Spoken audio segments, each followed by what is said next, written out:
What are we whispering about?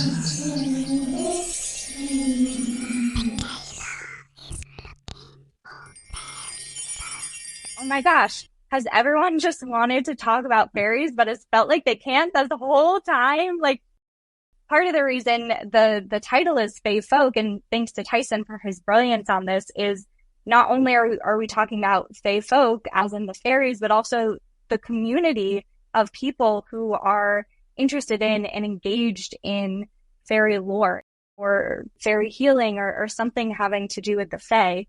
It really became this one big piece of connection. And if we're seeing all these people who are so excited to talk about it, we need to get the idea out there that these beliefs are valued. And we want to contribute to that space, Claire, that you live in so beautifully, creating a safe space for people who believe whatever they believe. The goal is not to have anyone believe one certain thing. The idea is to let people know that it's okay to believe what you believe as long as it's not hurting people, and to help create that space and to help preserve some of this culture.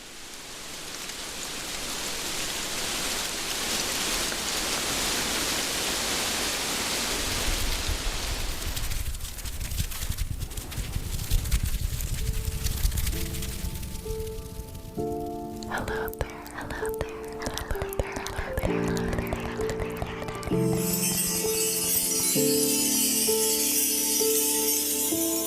there. In the air, by the sea, from the land, and within you and me, fairies are whispering.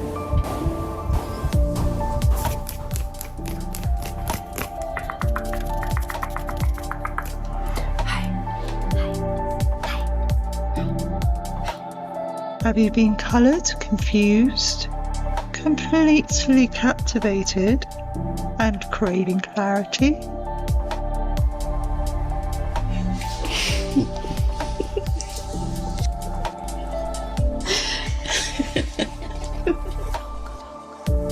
This is Claire Casely, and I am a fairy whisperer.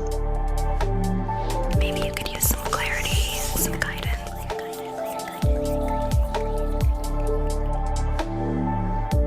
To catch a whisper, you have to listen closely.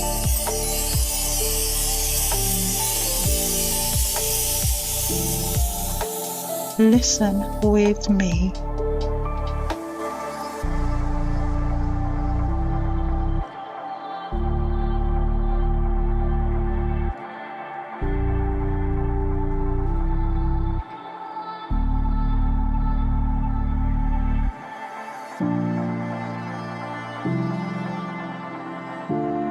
Over the land, over the sea, Mikayla is searching for fairy folk like you and like me.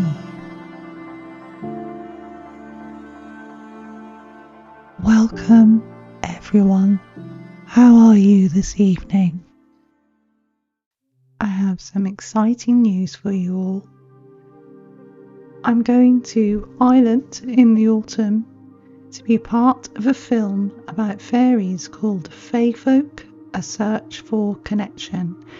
And today I'm thrilled to welcome Mikayla and Tyson to talk about the movie and how you can be involved in their project too. I'm really thrilled also that my artwork is the cover image for their campaign on Indiegogo.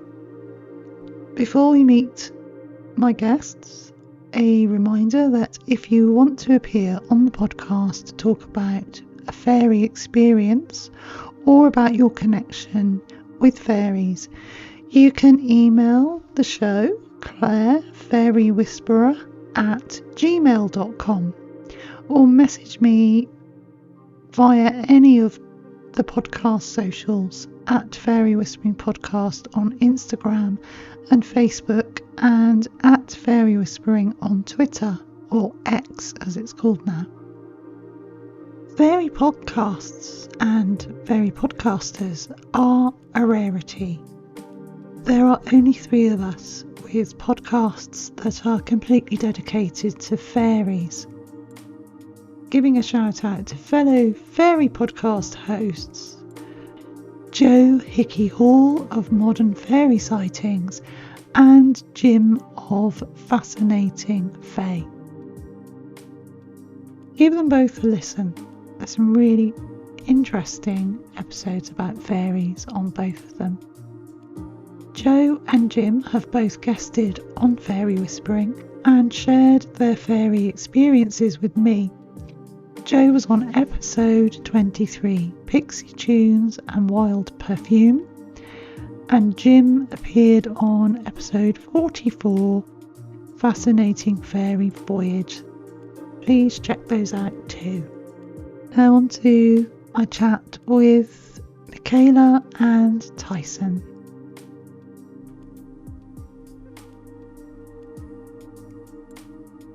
Hello, welcome.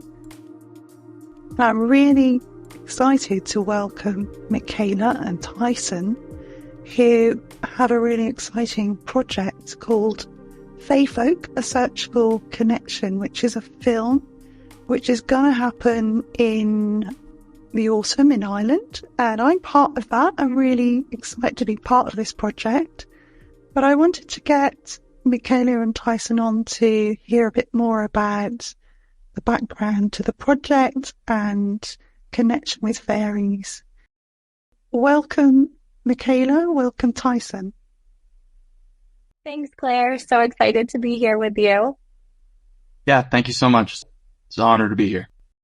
Claire's actually going to join us in the movie. Yeah. She's not just helping from the outside. She's going to be in the movie. Yeah, I'm so excited. We are over the moon to have you involved. We are really, really excited and can't wait to, meet you in person and go on a little adventure with you. Should we start with Mikayla? Because you're the one that's driven this project forward. I'd also like to know your connection with Tyson and how you guys got together for this project. So I can start with how Tyson and I got together. This has been truly a dream of mine for several decades. The first career I ever wanted was to travel the globe and search for fairies, essentially. And Tyson and I worked together about half a decade ago. And I, in some team event, had mentioned that this has been a lifelong dream of mine. And he reached out and was like, you should do that. You need to do that. And we set up some time and he helped me think a little bit further about how to tackle it from a film perspective, which is not my area of expertise, but certainly it's his. And it was the first time really that I had shared this interest of mine and someone had been so excited, almost as excited as I was about it, and really jumped on board and gave me advice.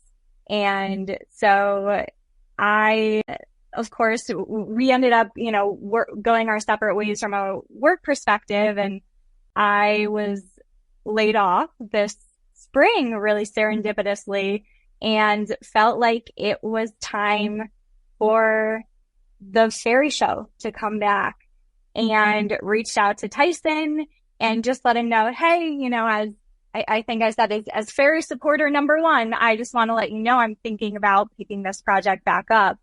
And he said, well, funnily enough, I own my own production company now, so write a proposal and let's chat about it. And we did. So our history really starts with some pretty cool work experience together, and then just he's been a fan of this even behind the scenes when I haven't really been working on it for the past half a decade. So how did this start for you, Mikayla, the seeds of this project? It's really hard to actually pinpoint how it came about. I've always been really intrigued by fairies, and you will hear me say from an early age, I really wanted like a quote unquote fairy friend, a house fairy who would, hang out with me and I always pictured like hanging out in the braids of my hair, right? And just kind of a fairy as a companion. And time went on, I started getting deep into some of the literature that exists from a historical, but also an encounter perspective. And I started learning more and more about the dark side of fairies. And as I was doing that, I had kind of conceived this career for myself because I was just so passionate about having this beautiful experience with the Fae. And so I thought, okay, well, I really want to find a fairy. Why don't I travel the globe and make that my journey? But I also got really excited about the idea of taking others along with me and sharing the magic there. And so I was probably 15 when I decided that's what I wanted my job to be. And it's one of those things that, especially in the US, there comes an age where you get to a point where it's no longer okay to talk about these things as real goals, right? It's like, oh, that's a cute hobby. Put it back in your imagination where it belongs.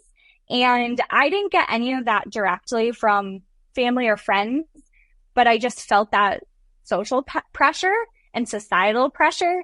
And so it's something I kept putting, in the back burner really. And between school and work and work and work and work and school again. And every transition is something that's always kind of popped back up into mind. And I've had to, quiet it back and say, no, time to change careers. No, time to get my master's. No, time to do this thing that the world expects me to do. When really I've read fairy literature throughout that time. I've done fairy art. I've worked with people who can communicate with fairies and picked their brain. Like, it's not a passion that went away. It's just, I felt like it was something I had to kind of push behind me. And so I'm really glad that this spring I was just getting all the signs that no, now is the time we actually have to do this, because it feels like it's so much bigger than the original thought of just, I love fairies. I want to immerse myself in fairies. It feels like now we're at a kind of an important place for the world where, one, we could really use some magic with some of the tricky, sad, tough things going on. And more importantly, maybe is this idea of connection, which is in the title, because I feel like lately I've been more and more connected to devices and a cityscape, and want to kind of mix up the wires and find that reconnection to nature, reconnection to others, and especially this community that I've wanted to be a part of for so long, but felt like it was silly or it just felt like it was getting pushed down from other angles. So yeah, I loved fairies forever. And really it was just that love for fairies kind of sparked me wanting to make it into my everything, into my world. And then life kind of got in the way, Such a cool job title to have, isn't it? Fairy finder. Fairy finder, yeah, it's fantastic. What was the starting point for you? Was it your interest in fairies and bringing magic to the world? It's a good question. It initially arose simply from, how can I turn this thing that I love and am like borderline obsessed with? Maybe we could say fully obsessed with. That's probably true of me as a child, if you want to picture that. I think I was actually Tinkerbell for like 7 years in a row. So we can say obsessed. So initially it was, how can I turn all of this work I've done to try to, figure out how I can have these connections as a child?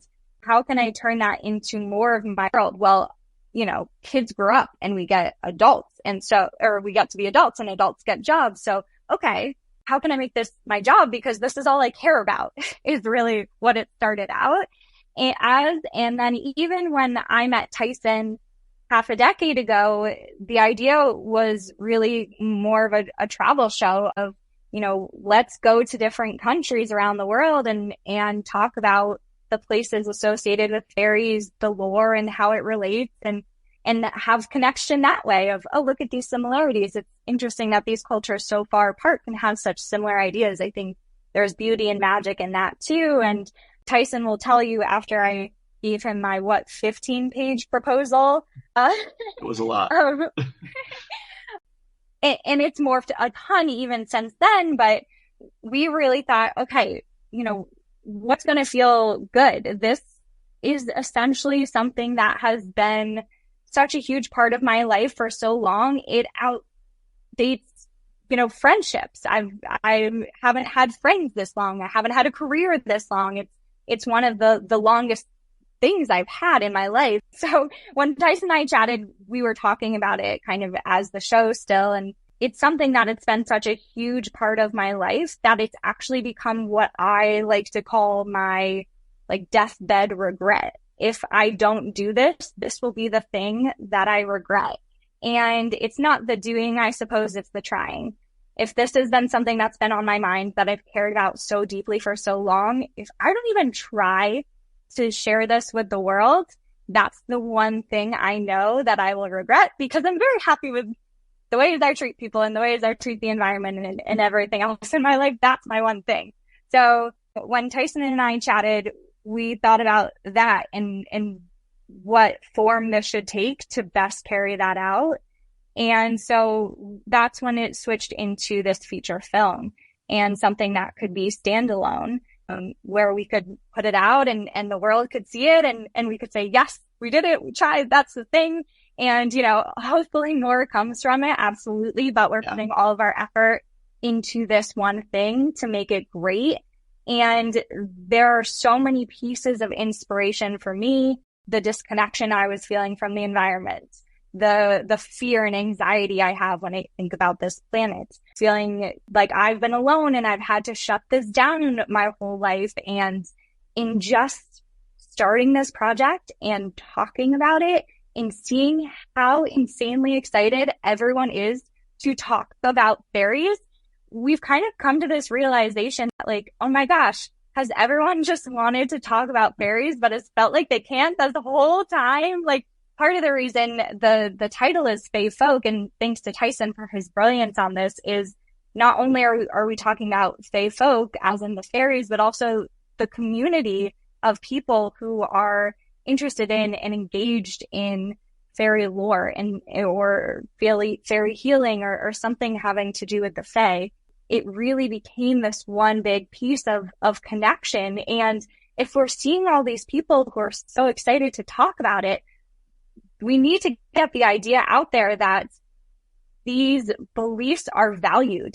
And we want to contribute to that space, Claire, that you live in so beautifully, creating a safe space for people who believe whatever they believe. The goal is not to have anyone believe one certain thing.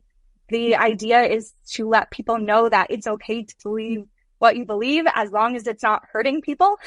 That's the important disclaimer we like to put in, and to help create that space and to help preserve some of this culture.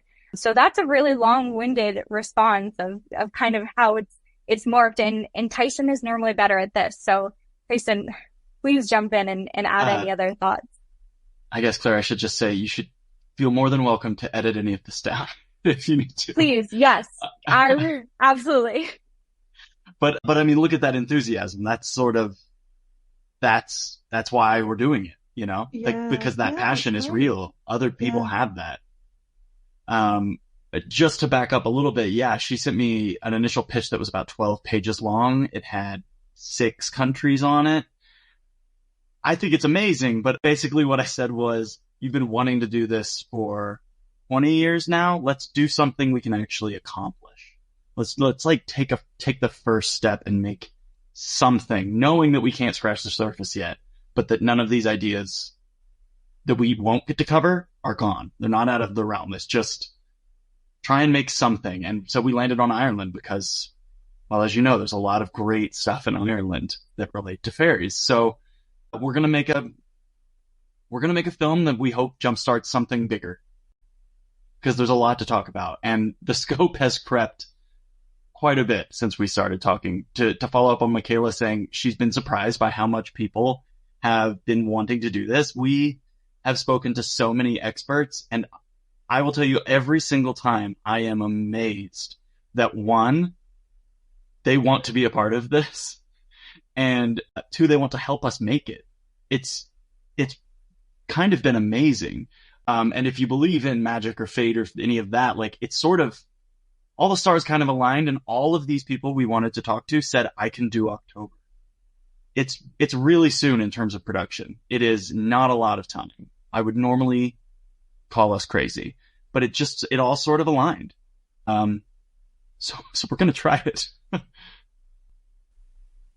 That's great to hear a little bit of the background from you, Tyson. I'm just so excited to be involved in this and to help in whatever way I can. And that's great that it's so supported. Just to go back to what Mikayla was saying about your path, I think we said before, we've got very similar paths with this, haven't we? Because like you, I've sort of found a connection with fairies and then gone off and done various careers, come back to it. It's always been alongside my day job, but now it's kind of taking me somewhere else. So it does seem that fairies are coming more into people's consciousness in a bigger way at the moment. And also that people are coming forward to talk more openly about these things. Have you noticed that sort of trend?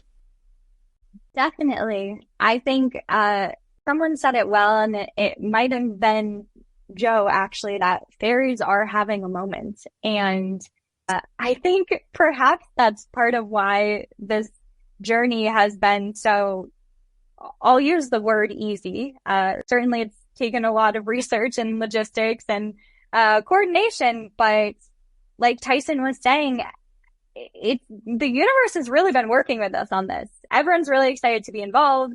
People have been incredibly generous and open and kind and sharing, and things are falling into place in a way that makes me think that, fairies are totally having a moment. And it is really interesting. I'm not sure if it's people are just ready for this right now because there are so many negative things to focus on in the world. This feels really exciting and almost like a little bit of escapism, or it's drawn people to find more connections with nature, with the universe, with the other.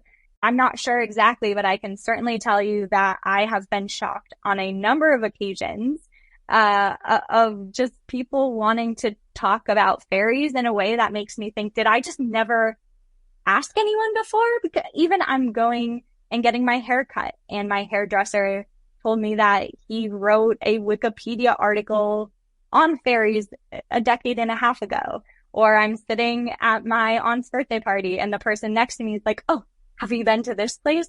There are tons of fairy houses. You have to go here. And here I'm going to share this podcast, and here I'm going to share this article. And just people are so excited. So I think you're absolutely right. I think people there, and in film even too, when Tyson and I first met, the night before, he had gone to theaters and saw a movie about fairies that he had no idea was going to be about fairies. And it's a horror film that just came out, right? And there's another really, really, really big film coming up at the end of the year that's going to be about fairies. And so from a film perspective, certainly fairies are having a moment. I think from perhaps like a paranormal, supernatural, academic perspective, we're even seeing that fairies are having a moment. And certainly people seem like they want to talk about fairies. So from an openness perspective and then from a connection perspective, and Claire, I know you have a better sense here than I do, but I really feel like I've encountered so many people who are really opening themselves to fairy connections, either through, beautiful courses like yours that help deepen that connection, through meditation, through other skills they have, like through Reiki or other healing methods too. And it is yeah, fairies are certainly, in my mind at least, having a moment, which makes me very, very happy. And I'd love to hear about some of the locations you're thinking of going to. Can you talk about that? Both Absolutely. Tyson and Mikayla, share some of the places that you're interested in filming in, and yeah, that'd be great. Mikayla has the master list and is mapping this whole thing out in coordination with our experts, so I'll let her take it. Okay. And I was going to say, this is probably what Tyson is referring to when he talks about scope creep, because there are just so many incredible places in Ireland that either have, fairy ecology. There are so many fairy forts, fairy rings that are sacred spaces for other reasons that also are highly associated with fairies. You have places like Newgrange or Ben Bulben, which is high on our list of places to go. You have the Burren, you have the Gap of Dunlow. So we're really excited because we're going to some of these places, some of maybe like the lesser known places, and we also want to, there are a couple of places we're going that are specifically related to stories of encounters that people have had in the last century or a couple of decades, and they hold really meaningful spaces for specific communities or specific families. And so those are more of the locations that we want to be really careful with, because we don't want to disrupt the communities or those people's lives in those spaces. But they will be balanced in with some of those spaces like Knockma Hill and the Gap of Dunlow is one we're really excited about. Wishing Bridges, Wishing Chair, or Fairy Bridges and Wishing Chair. So there are a lot, and I likely still have to cut out a couple in light of some of the information we've gathered this past week on just more local encounters. But certainly people can get excited about caves and cliffs and hills and gaps as potential really beautiful, stunning places around Ireland they can expect to see us. As well as a number of small towns around along the way. The idea is to speak to the people of those places and ask them what fairies mean to them, or how they've been a part of their life, be it literal or just in the culture. Totally.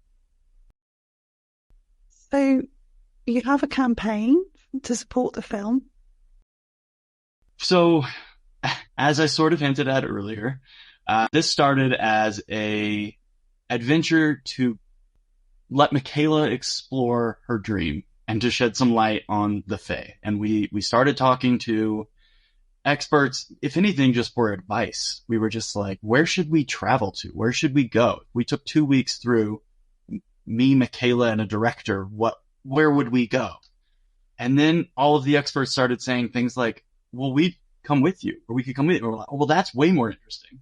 Let's take the experts to the places they write about and see what that makes them feel, right? And before long, we had 8 experts adding on to our initial crew of 3. And so I want to make one thing very clear. We're going no matter what. We're making it happen. We have a plan. But we realize that if we really want to do it right and make everyone as comfortable as we can, we should see if we can get the community to help us out. It seems like this is something people want to see, at least in the communities we've spoken to. And I think it could really open the door to a lot more of this if we can do this one right. So we set up an Indiegogo. We did kind of a soft launch over the weekend just to send it to people and kind of test the waters a little bit on, like, did you catch any typos, for instance, things of that nature. So far, none. So feel good about that. But we'll do a more thorough push for it. I think probably starting tomorrow, we're going to make a little pitch video for it, but there's some interesting perks in there. Credits on IMDb, you'll name in the actual credits of the film. Depending on how high up you go, you get, BTS photos, digital art prints of the poster, which we can't talk about yet, but we do have someone lined up who I think people could be very excited about. All the way up to like views on rough cuts and things of that nature, which to someone who might be interested in the filmmaking side of this could be really interesting to see kind of how we build and we go through this process, as well as daily updates on the production. I'm going to be taking pictures of all of these famous people, whether they are happy about that or not. So that'll be fun for fans. But yeah, I guess we would love any help we can get. Yeah, so anyone listening to this, please, if you've got anything that you want to offer to the film, you can support the film on the Indiegogo page, and I'll put the link in the description for this episode and on my blog as well. Yeah, please support however you can, because this is... I can see more coming of this as well. I mean, why shouldn't it be like a series on Netflix? I like where your head's at. Yeah, there needs to be more fairies, I think, because for so long, fairies and fairy experiences seem to be less taken seriously than like Sasquatch or ghosts. I mean, there's so many podcasts and TV shows about Sasquatch and cryptids and hauntings, UFOs, but fairies, I mean, you look on Netflix or so most of the mainstream kind of streaming services, and there's hardly anything. There needs to be more, definitely. So, Mikayla, I'd love to know about any of your fairy inspiration. Sure. So it's funny because we were trying to trace back, when talking to the fabulous team at Subjective, like, really, what sparked this? Where did this come from? Surely more than just being a child around the woods, And the first fairy book I very distinctly remember reading was Fairies A to Z, which is this gorgeous illustrated book that's really it's a picture book designed for children. And in the back, there's a little sleeve that you can pull out and put together a little fairy house. And I wonder if maybe that got me really excited to take that leap from reading and being really intrigued by the pictures to actually putting that in nature and striving for a connection. One of the just wow books for me was reading, I've had a couple of those moments, I suppose, but the first one was reading Janet Board's book, where it's just encounter after encounter after encounter. And it was so eye-opening for me, who I had not had any fairy encounters, despite my very strong efforts. And perhaps the fairies were like, "You're trying a little too hard, girlfriend, back off." But I had not had any experiences. And then to read so many of these experiences that are really well documented and paint fairies in such different lights, that was the first time where I really learned about all the different types of fairies and how they interact, and the space that fairies can hold between dark, light, gray, kind of the fear of fairies, how, especially in Irish culture, it's actually best if we avoid the fairies. Like, a lot of our lives and what we're doing is to try to not get near fairies.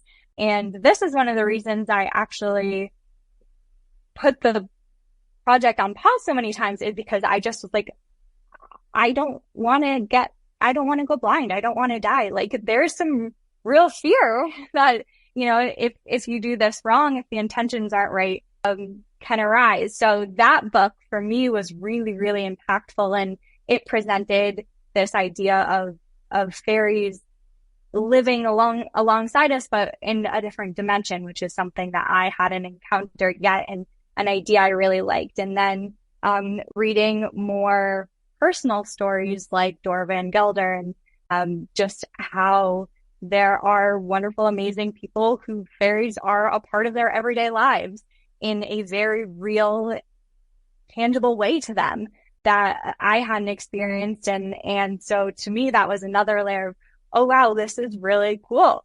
There are people who go to the ocean and they can see all the fairies swimming around in the waves. And wow, how would this world be different if we could all have that experience? How would we treat it differently? How would we treat each other differently? And that's something that I've really appreciated about fairies and fairy culture, is this concept of fairies and the environment are one. And there is something so special in thinking about, what if it is not just us? Like, are we doing right by the other beings who share this planet with us? Animals as well, of course, too. But are we doing right by everyone else with how we're treating this planet and how we're going about our daily lives? And so a lot of the earlier inspiration, and I am guilty too of going through the Tinkerbell phase. I wore wings a lot. And so, yeah, I think like initially it was just this idea of I want a friend. And then it was every single piece I've read since then has sparked something new. Like even the wonderful folks who are coming along with us, you know, Richard Sugg's book on fairies is like, again, mind-boggling. Looking at Jack Hunter's work and how the ecology ties to the paranormal. Wow, mind blown. Like listening to the encounters on your podcast, listening to the encounters on Joe's podcast, listening to some of the incredible stories that people like Michael Fortune have documented, like getting immersed in what exists and going through some of these courses like you have to open that connection have been really impactful. And to kind of switch over to the connection piece, like candidly, that's something I'm still really striving for. Most of my fairy connections, as I define them, which look pretty different, I know, from how many define, is through my meditations. And I think here's where we have a little bit of overlap too. You know, I, about 2 years ago at this point, started attending women's circles locally, led by this amazing woman who holds cacao ceremonies. And after a couple months of doing those, I started having vision. I don't love the word visions, but I don't know what else to use in that place of I just started seeing beautiful, crazy things happening in my head, and I cannot discern messages from them. I don't know what's happening, but it's like a beautiful movie playing, and I am totally along for the ride. And I will jot down those images as they come up, and I keep them in my little notebook. And many of those over the past couple of years have been fairy related, and they are nowhere near the level of art that you come out with, Claire. They are really like I'm drawing with my eyes closed, stick figure type drawings, but many of them I have had several images involving fairies over the past forever. One even I'm looking at here, I'll do a quick flash, but I really don't want you to look at it because it's terrible. But you know, it's me, and I was like, is this in the Scottish Highlands? Is this Ireland? ? I'm standing on a cliff in a field, and there were just, you know, there was a harp or a green copper flute. There was music involved, and there were just a couple fairies around, and we were on a cliff, and there was water. And it was just, you know, me from behind. Like, I don't get anything more than that, but I always enjoy those moments when they arise in my meditations. And I would say that is my closest encounter to fairies. And I could truly talk to you for 27 years about all the incredible encounters that I've heard from others. and hopefully some of those will beautifully come to light in the movie itself. How have you gone about collecting the research that you've collated? So that sounds like it could be a book. I'm not quite sure. And I don't think I'm doing it as well as you or say Joe, for example. I found it to be really tricky. And honestly, another one of the barriers to doing something like this earlier is really, it's not always easy, to get someone to speak about their encounters.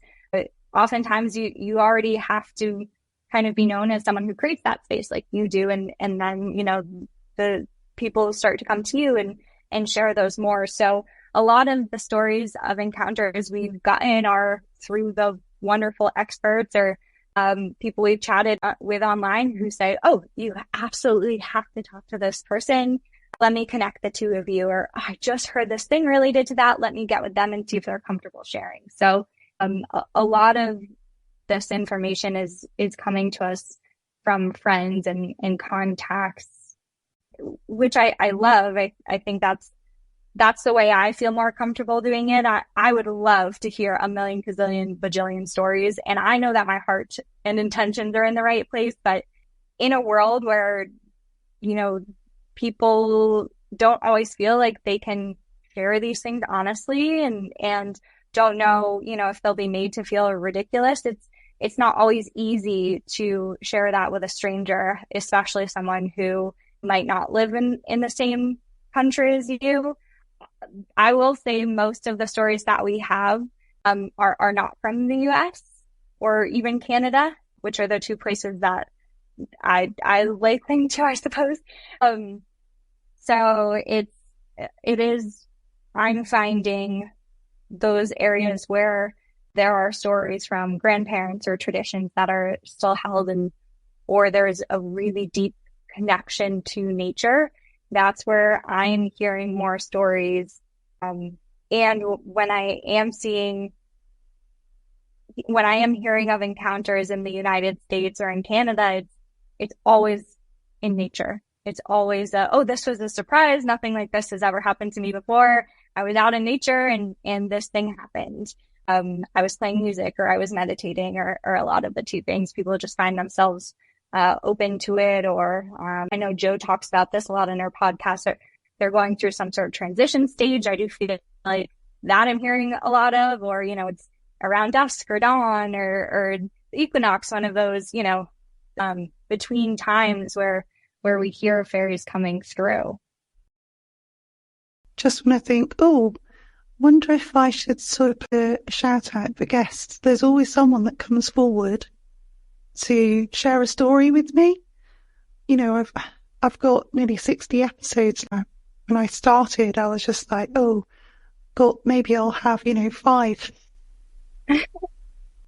That's amazing. It's amazing, isn't it? Yeah. It's really good, like you say, that people have spaces to share these experiences with fairies because, as I was saying, there's lots of outlets for if you've had a Sasquatch experience or seen a ghost or a UFO, but there's so few spaces online or out there worldwide where people can express these stories these days. 100 years ago, maybe not 100 years ago, longer ago than that, these were just stories that people exchanged around campfires or in front of the hearth in the evening. It was just commonplace, wasn't it? Stories were swapped around. Mm-hmm. But nowadays, it seems to be that there are lots of people out there. There's more people. There's thousands more people than I know about, or that we know about, that have experiences, but it's just reaching those people. So that's what's so exciting about this film, is that it's going to reach a wider audience and just bring fairies into people's awareness that these are real experiences that people are having. This is living folklore. The folklore is really important, and it's not something of the past. Yeah. Tyson, I'd love to know about any ideas that you have about fairy experiences or what your interest is in the sort of otherworldly. it's like adjacent, not exactly the same. So I have always been fascinated with monsters, just the other, as Mikayla likes to call it. I had honestly didn't know hardly anything about the Fae until Mikayla brought it back up, and then I started reading books, and I was like, oh, this is actually right up my alley. But my big thing is I just want to tell interesting, unique stories that people haven't heard before. And I started this tiny little production company based purely on the passion to do something that was decidedly not corporate. Like, we named our first movie something that everyone told us we couldn't, and it was partly because they told me I couldn't. So, like, we're just trying to do something different that isn't the Disney's or anything else. So, what really interests me is you find someone who's this passionate about something, you're gonna find something interesting at the end of that. And it does not hurt that Ireland is gorgeous. So when it comes to where you're gonna point your camera, I can think of very few better places. So yeah, I've always, like, I've read a lot of mythology and things in the past, and I have shelves of monster films and monster books and creatures and things of that nature. And it's always been, it shouldn't become a therapy appointment, but it's like, it's sort of like representative of yourself. If you feel like you're kind of the outcast growing up, you're different. You kind of latch on to the other, who are sometimes the heroes of the story, or at the very least, the most interesting part of it. So yeah, I mean, fairies just kind of fall into that, and in an interesting way, not just in terms of what I'm interested in, but also just what we're trying to make in the world, like what the company's trying to do. And if I may say, Tyson has become quite the fairy connoisseur. I think that you should earn an honorary degree for the amount of fairy books that you have worked your way through over the past handful of months, my friend. Well, it was really important. And sorry, Claire, it looked like you were going to say something. Go ahead. No, I was just interested in the books that you've read. Yeah. Well, it was important to me that Mikayla couldn't be the only one there who was at least aware of the basics. You know what I mean? I don't want to just go over there and start filming and asking people questions and just be a fly on the wall. I'm trying to immerse myself into it as much as possible and really be able to open up to all of the experiences that the people who are so knowledgeable in it are having. So as for books, obviously Richard Sugg's book, the blue one, Mikayla, I can never remember the name of it. That one? Read that one. Oh, there. Fairy Tale. Yes. Fairy Magic is another one that you have. Yes. This one is one that was recommended, I think, by Richard, maybe? Passport to Magonia from Folklore to Flying Saucers. So it's just, I haven't got to start this one yet, but this is on my shelf next to me because it's the one I'm diving into next. Yeah, there's another one, Entangled Life. I started and haven't finished. It's mostly about ecology. But we started going really down the line of how fairies are so intertwined into the environment and the world. And so that was recommended as a way to kind of look at some of the plants and the ecology in the same way we were looking at fairies. Yeah, because it's a big theme, isn't it? That's coming through from so many people that I've spoken to, my own experience, and other people that I come across online that are saying that their interactions with fairies very much have this message of, you need to look after the environment, you need to look after the world because it impacts on us as well, even though we don't really know, where they come from, but they're kind of in between this world and the next, aren't they? Their world and our world. So they seem to be able to phase in and out of our reality in a very similar way as UFOs and other creatures like the Sasquatch but all of them seem to have a message that you need to look after the planet. We're not, going to go camp out and like hope to spot one. The point is, there are people who believe this. There are people this is very meaningful to. We're going to capture that and be surrounded by that feeling and nature. And that's the point. Less so proving to you they're there or not. And the nature connection is so huge because, as Michael Fortune actually recently said to me, these fairy forts, these fairy circles, they are nature.